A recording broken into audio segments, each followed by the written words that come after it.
Bueno, muy buenas tardes a todos. Yo soy Fulvio Santarelli, director del Instituto de Derecho Civil del colegio, y estamos acá en este ciclo en donde conmemoramos los 5 años del Código Civil y Comercial, pero lo conmemoramos poniendo en práctica y dando cuenta de cómo la práctica de esa novedad legislativa fue funcionando durante estos 5 años. Así que muchas gracias por esta participación. Nos estamos viendo pronto y adelante nomás. Carlos, el auditorio es todo tuyo. Gracias. Muchas gracias, muchas gracias. Bueno, buenas tardes, gracias a todas y a todos por permitirme compartir este momento con ustedes.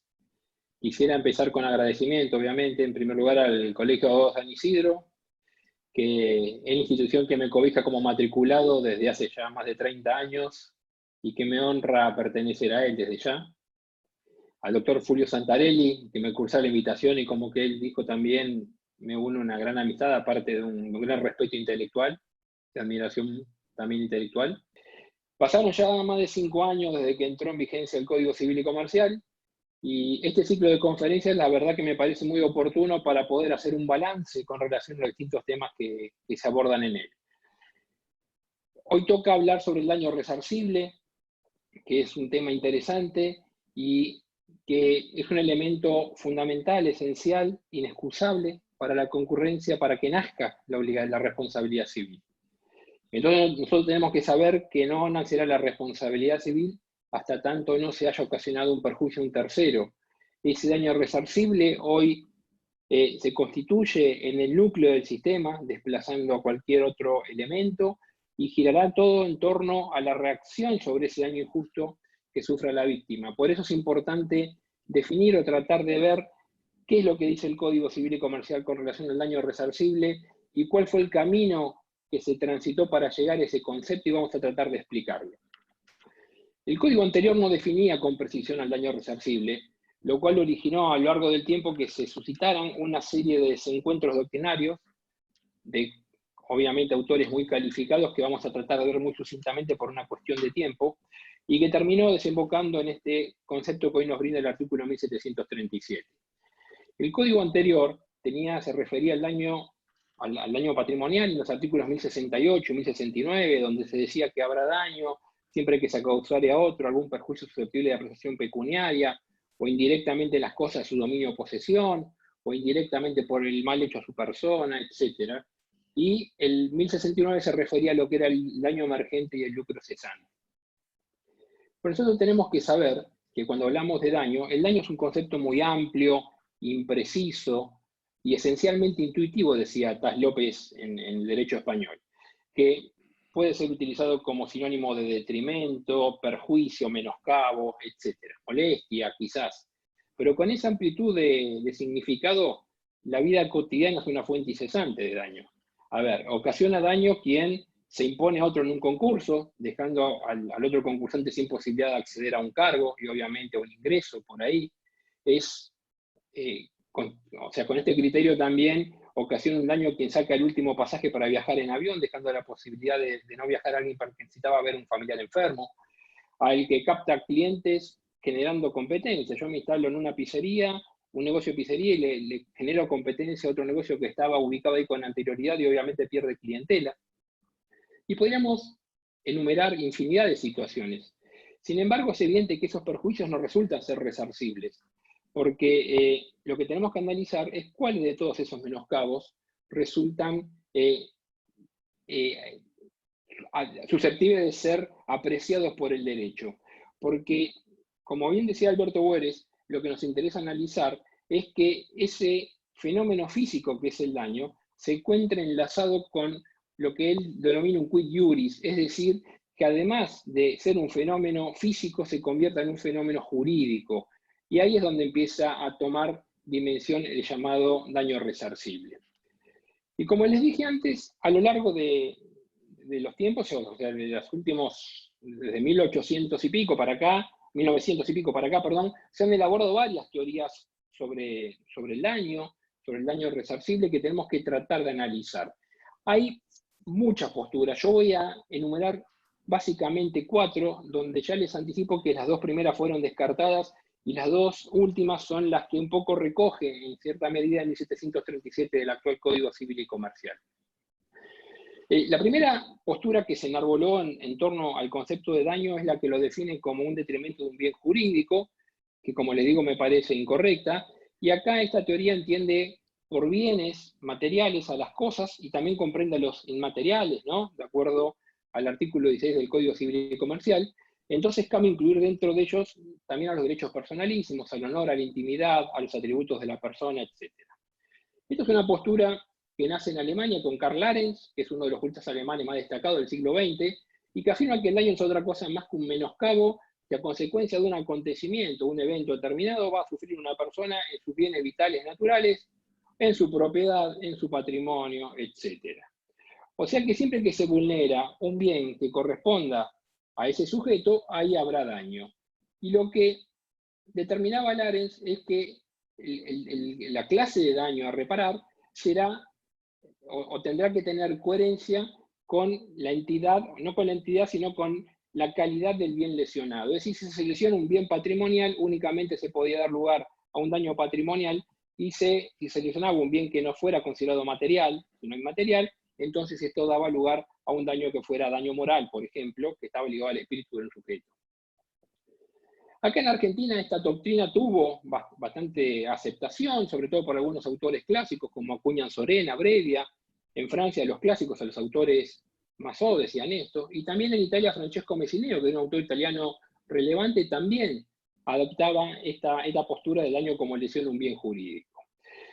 El gran problema que tiene esta teoría es que obviamente es injusta porque al etiquetar ex ante esos bienes materiales o inmateriales, obviamente provoca situaciones de injusticia. Imagínense que si una persona, por ejemplo, pierde un brazo, no podemos decir que el brazo sea un bien material, sin embargo, solamente esa persona podría reclamar daño moral y no todos los perjuicios patrimoniales que le acarrea la incapacidad física que sufre. Lo mismo pasa si a una persona le roban una joya, que a lo mejor tiene un valor patrimonial, porque es un objeto patrimonial, pero a lo mejor esa joya venía siendo regalada de generación en generación y le tocó a él después de que la tuvo su bisabuelo, su tatarabuelo, y representa para él un valor más que nada sentimental o espiritual que material, y sin embargo no puede reclamar daño moral. Esta teoría ha tratado de buscar la vuelta y de tratar de salvarse de las críticas que se le han esbozado, pero no lo ha logrado, y fue rápidamente dejada de lado. La segunda postura que van a hacer en torno al daño es la que lo define como la lesión a un derecho subjetivo. Esta es una teoría que obviamente en nuestro país tuvo mucho predicamento y mucha aceptación porque la sostenían juristas de la talla de Brevia, de Llambías, de Borda, década del 80 del siglo pasado. ¿Y qué decía esta teoría? Decía que iba a haber daño cuando se lesionaba un derecho subjetivo al damnificado. ¿Qué es el derecho subjetivo? Obviamente el conjunto de las facultades que corresponde a un individuo y que le permiten exigir a otros un determinado comportamiento desde ya, y ese derecho subjetivo obviamente encuentra sustento en el derecho objetivo. Por eso, la persona titular de ese derecho subjetivo posee un poder de actuación que le es atribuido por la propia ley, y ahí es donde se alude a un interés del sujeto. Zanoni, o sea, Eduardo Zanoni, que hoy es camarista de la Cámara Nacional Civil, Sala F, que estudió mucho el tema del daño, establece que el interés es interés legítimo y como tal el contenido de un derecho subjetivo. Él establece con exactitud, creo yo, que siempre que existe un derecho subjetivo, el mismo siempre presupone la presencia de un interés legítimo. Por ende, el interés legítimo resulta una condición necesaria para la existencia de un derecho subjetivo. Es decir, un derecho subjetivo se compone de muchos intereses legítimos de carácter patrimonial o extrapatrimonial, pero estos intereses legítimos son el sostén y la esencia de ese derecho subjetivo. Esta teoría también fue criticada durante mucho tiempo por dos motivos. En primer lugar, porque incurría en el mismo defecto que la teoría que definía el daño como lesión a un bien. La teoría anterior etiquetaba ex ante, por llamarlo de alguna manera, los bienes afectados. Esta teoría lo que va a ser etiquetar el derecho subjetivo. Es decir, si yo soy propietario de un automotor, tengo un derecho subjetivo patrimonial, con lo cual, si se altera, se afecta el objeto y no puedo ejercer mi derecho subjetivo, me han provocado un daño patrimonial, no un daño extrapatrimonial. Es decir, llevaba esta teoría al mismo reduccionismo que la teoría del daño como lesión a un bien jurídico. Pero a su vez había otra crítica que se le hacía, y era que dejaba fuera del ámbito de protección a situaciones jurídicas que, si bien no revestían el carácter de derecho subjetivo, sí merecían el amparo del derecho. Y esto fue una explosión que se dio en el marco jurídico, o sea, hacia la década del 90 del año pasado, sobre todo con el tema de los convivientes, ¿no? Mal llamados concubinos en su momento. Esto llevó a que la Cámara Civil, por ejemplo, la Cámara Nacional de Apelaciones en lo Civil, tuviera que dictar un fallo plenario allá por 1995, fallo emblemático, Fernández con el Puente, en donde se terminó resolviendo que se encontraban legitimados los concubinarios para reclamar una indemnización del daño patrimonial ocasionado por la muerte de los compañeros, ¿no? Como consecuencia de un hecho ilícito, aclaraba, en tanto y en cuanto no mediara impedimento de ligamen. ¿Por qué se llegó a esto? Porque a la luz del viejo código, teníamos un artículo nosotros que era el 1088, que establecía la reparación en los casos de delitos y decía que en caso, por ejemplo, de homicidio, quien tenía el derecho de reclamar al delincuente lo necesario para la subsistencia eran la viuda y los hijos del muerto. ¿Y viuda quién era? Era la persona que estaba previamente casada con el fallecido. Es decir, quien no había contraído matrimonio antes de la muerte de la pareja, obviamente no era viuda, si era una mujer y moría el hombre. Esto obviamente llevaba a que se reconociera que tenían únicamente derecho subjetivo la viuda y los hijos. La concubina, o la conviviente, como la llamaríamos hoy en día, no tenía un derecho subjetivo, pero sí tenía un interés simple, una expectativa de seguir disfrutando de la vida de su compañero y de todos los beneficios que se desprendían de esa convivencia, tanto patrimoniales como espirituales. Entonces, la teoría del daño como lesión a un derecho subjetivo entró en crisis, y en ese plenario de Fernández con el Puente se esboza mucho de esto que estamos viviendo hoy en el 1737 con el Código Civil y Comercial. Se empieza a criticar la teoría del daño como lesión a un derecho subjetivo. Tengan en cuenta ustedes que el concubinato en esa época había sido considerado, históricamente fue considerado inmoral, ¿no? Y se decía que la concubina carecía de un interés legítimo. Si ustedes leen ese fallo Fernández con el Puente, hay muchos votos de magistrados de la Cámara Civil de aquel momento que hacen hincapié en esto. Y esto es una postura que había nacido años anterior, o sea, defendiendo el interés legítimo del concubinario, en un fallo de la Corte Suprema ya por el 2001 que se llamaba Ahumada con Provincia de Buenos Aires, que era un fallo interesante. Es decir, esta teoría fue criticada porque obviamente dejaba fuera del ámbito de protección a todas estas situaciones que merecían o merecerían, vamos a hablar en potencial, el amparo del derecho cuando no hubiera ningún tipo de ilicitud. Entonces nacen, como respuesta a estas dos posturas, nacen dos corrientes doctrinarias bastante importantes. Una es la que define el daño como lesión a un interés jurídico, que acá esto nace en Italia, con un autor que se llama Francesco Carneluti, y acá en Argentina quienes la defienden y la sostienen fueron Alberto Boeres y Eduardo Zanoni, que antes lo mencioné. Y hay otra corriente, que es la cuarta, que me parece que está vigente, que es la que define el daño por las consecuencias. La postura que define el daño como lesión a un interés establece que el daño es la lesión a unos intereses jurídicos patrimoniales o extrapatrimoniales. Ahora bien, ¿qué es un interés? Porque no dije que es un interés. El interés es la posibilidad que una persona pueda haber satisfecha una necesidad mediante el uso de un bien. Es decir, que siempre que se afecta esa posibilidad de que un sujeto pueda satisfacer una necesidad mediante el uso de un bien, ahí habrá daño. Es decir, que el daño, por ende, será patrimonial o extrapatrimonial o moral, como quieran llamarlo, según la índole del interés afectado. Esta es una postura que empezó a tomar predicamento, les digo, ya en los comienzos del siglo XXI, Y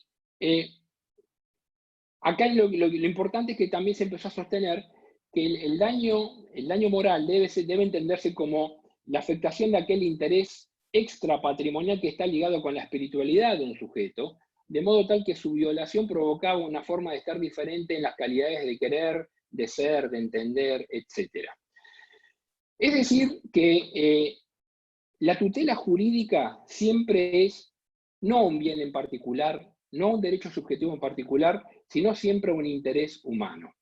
Zanoni dice con claridad, dice, el derecho no protege bienes en abstracto, sino situaciones particulares de los sujetos y en la medida que esos bienes satisfagan o no intereses humanos. Él dice, cuando a una persona le roban dinero del bolsillo, el derecho no reacciona por la desaparición del bien dinero, sino porque su titular no pudo emplearlo para satisfacer una necesidad.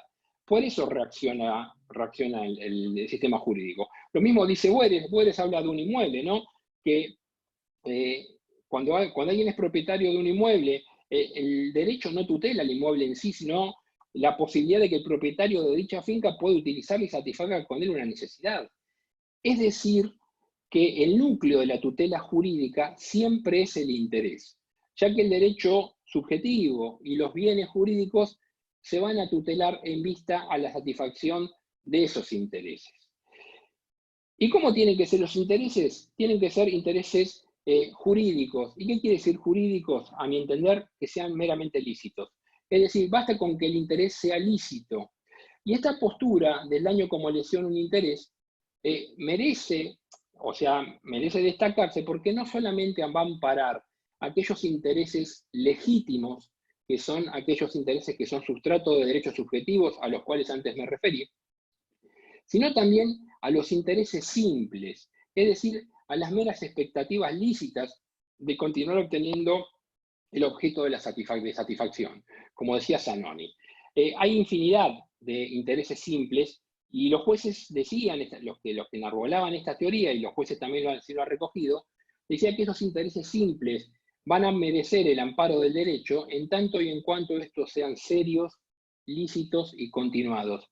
Cuando los intereses simples, es decir, aquellos que no son sustrato de ningún derecho subjetivo, toman estas características, entonces pueden ser rescatados y dársele por los jueces y darle amparo jurídico.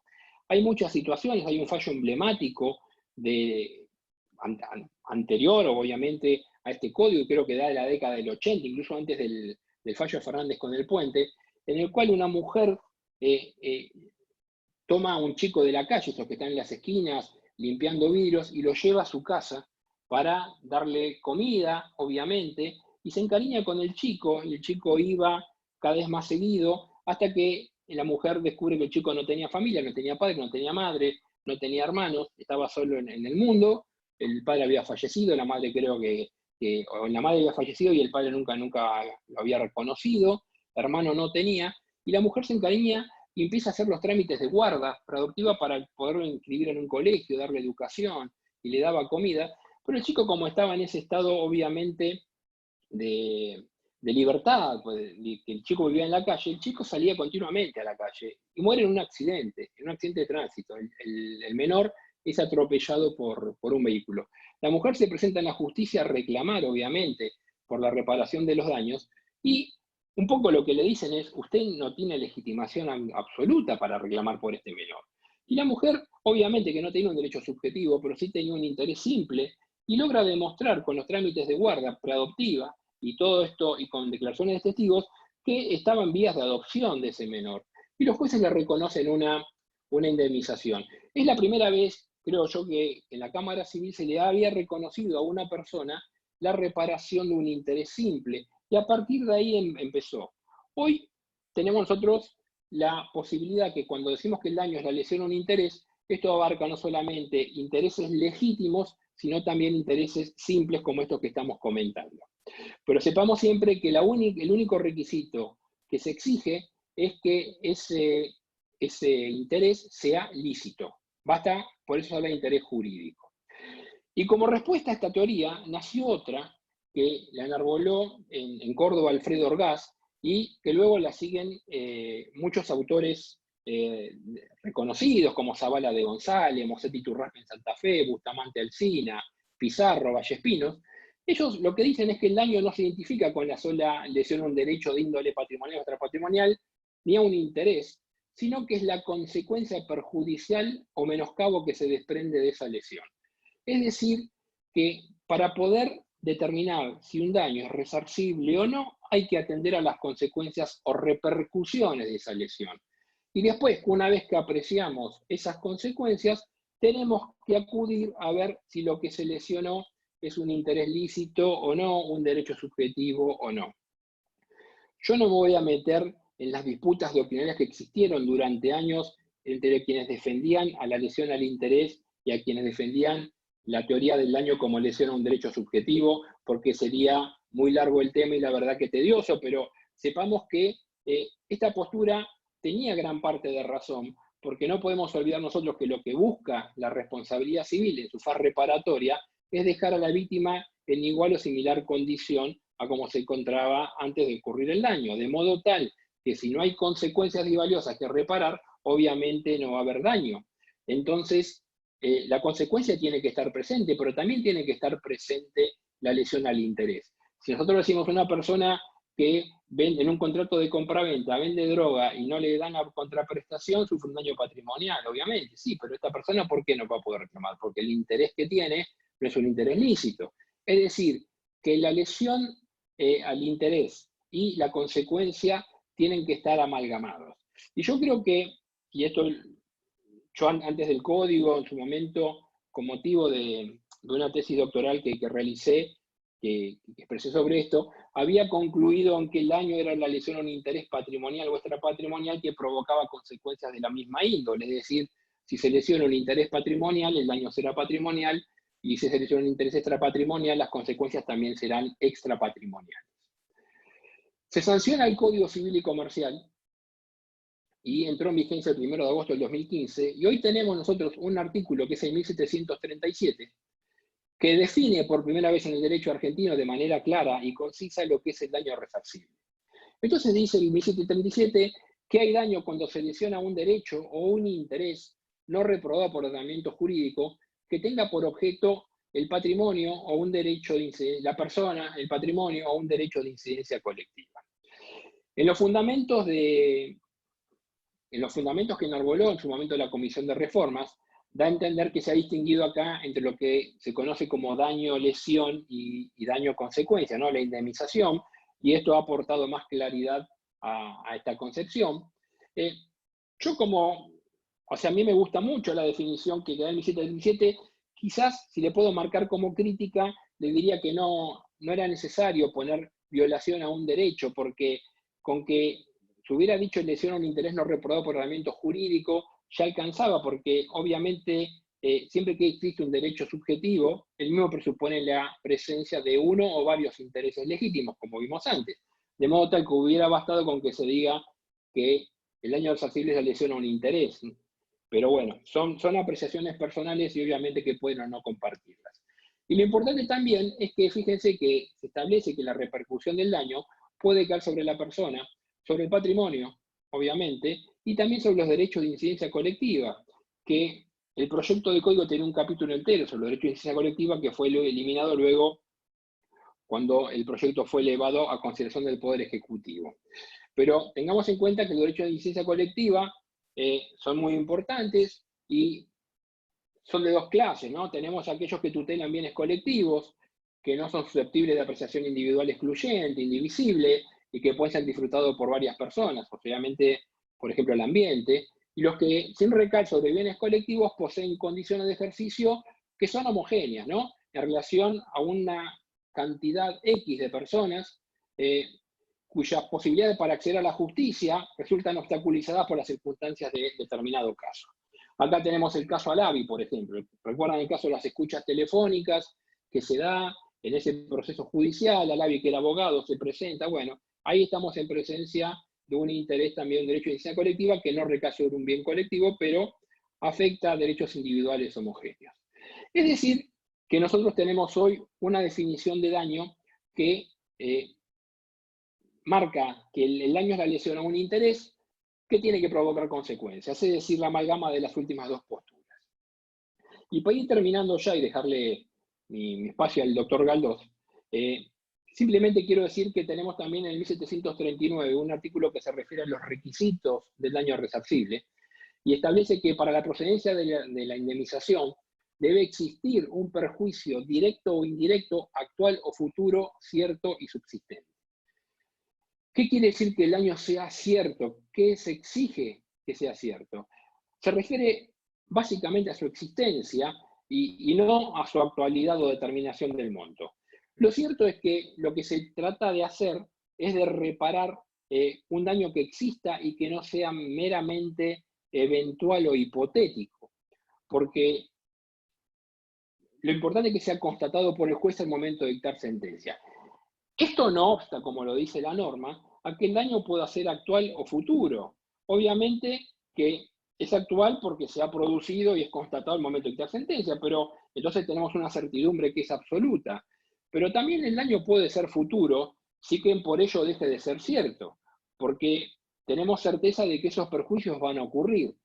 Pensemos nosotros en la persona que queda paralítica, por ejemplo, a raíz de un accidente de tránsito y que tiene que utilizar sillas de ruedas y reclama el daño de las sillas de ruedas. Bueno, ¿el valor de cuántas sillas de ruedas va a reclamar? ¿Solamente una?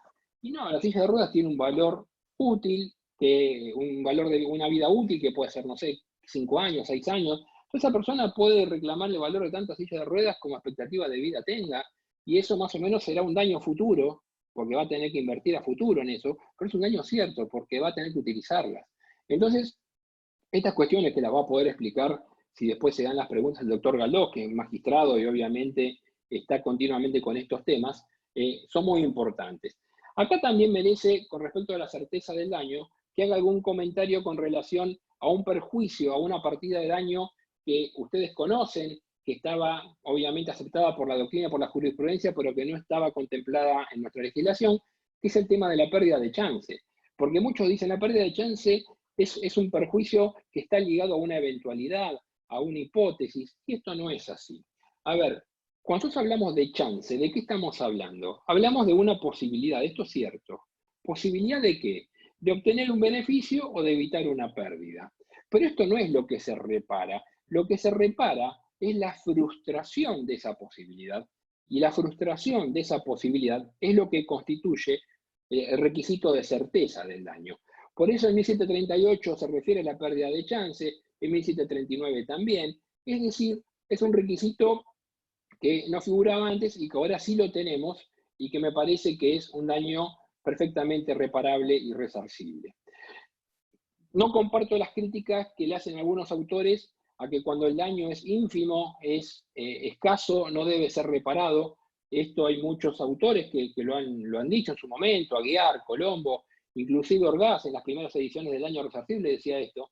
Yo creo que por más mínimo que sea el daño, en tanto y en cuanto guarde relación de causalidad adecuada con el autor y con el hecho que lo ha provocado, tienen que ser indemnizados. Nosotros tenemos un principio general que es el principio de la reparación plena, que está establecido en el artículo 1740, y esto amerita que si el mismo reviste el carácter injusto para la víctima, tiene que ser indemnizado. Imagínense que hay daños que provocan las empresas, que son ínfimos, por ejemplo, quedándose con pequeñas cantidades de dinero que, multiplicados en millones de damnificados, provocan una ganancia quizás exorbitante para una empresa. Bueno, estas cuestiones me parece que tienen que ser tenidas en cuenta y debe también atenderse el daño por más mínimo que sea. Después se requiere que el daño sea personal. Obviamente, esto quiere decir que el daño tiene que recaer sobre un interés propio, por ende solo lo podrá reclamar la persona que ha sufrido el perjuicio. Nadie va a poder reclamar para sí una indemnización como consecuencia de un daño sufrido por otro. Obviamente ese es un poco el requisito de la personalidad del daño. Y esto no quiere decir que el daño pueda ser indirecto. Yo puedo sufrir un daño, como decían los franceses, par ricochet, es decir, de rebote, que la víctima del daño lo sufra y yo me vea afectado por ese perjuicio, ¿no? Vamos a suponer, no sé, la lesión que sufre un familiar, un padre, un hijo, y obviamente el familiar sufre daño que puede ser patrimonial o espiritual. Esto también lo veremos, si después da tiempo para las preguntas, podemos seguir hablando de esto.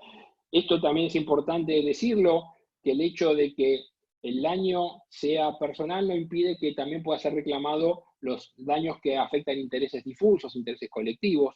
Acá tenemos en el panel el lujo de contar con Jorge Galdós, que fue el primer magistrado que habló sobre daño moral colectivo, ¿no? En un famoso fallo que, si después da también las preguntas, podemos llegar a comentar sobre esto. Y lo último que quiero comentar es que también el daño tiene que ser subsistente, es decir, tiene que permanecer al momento de la reparación. Cuando se habla de subsistencia del daño, esto quiere decir que el daño no tuvo que haber sido reparado todavía, sino que permanece, obviamente, jurídicamente en la víctima del daño. Y este requisito de subsistencia, es decir, en importancia, porque pueden existir situaciones en las cuales un daño exista durante un corto tiempo y luego desaparezca. Zavala de González, en un famoso libro que se llama Actuaciones por Daños, ella ejemplifica el caso de la viuda de una persona asesinada que contrae nuevas nupcias y el segundo esposo cubre todos los requerimientos económicos de subsistencia. Entonces ahí dice, esta persona tiene daño patrimonial limitado, que quedará limitado al periodo en el cual ella experimenta el perjuicio, que se supone que se extingue ese perjuicio cuando el nuevo esposo empieza a solventarla económicamente y a mantenerla económicamente. Discutible o no, es una postura. Y otra cuestión que dejo para analizar, si quieren, al final, y esto lo dejo a criterio de ustedes para las preguntas, tenemos un artículo que es el 1738 que establece cuáles son los componentes de la indemnización del daño, y dice que comprende la pérdida o disminución del patrimonio de la víctima, el lucro cesante, no daño emergente, el lucro cesante, y después también dice que incluye las consecuencias de la violación de derechos personalísimos de la víctima, de su integridad personal, de la salud psicofísica, afecciones espirituales legítimas, las que afectan el proyecto de vida. A ver, pregunta, para responder al final, ¿hay dos categorías de daños, patrimonial y extrapatrimonial o moral, o hay nuevas categorías de daños que constituyen tertium genus? Esto es lo que siempre se debe discutir. Bueno, por mi parte nada más, les agradezco que me hayan escuchado y desde ya que quedo abierto a las preguntas que me quieran hacer al final.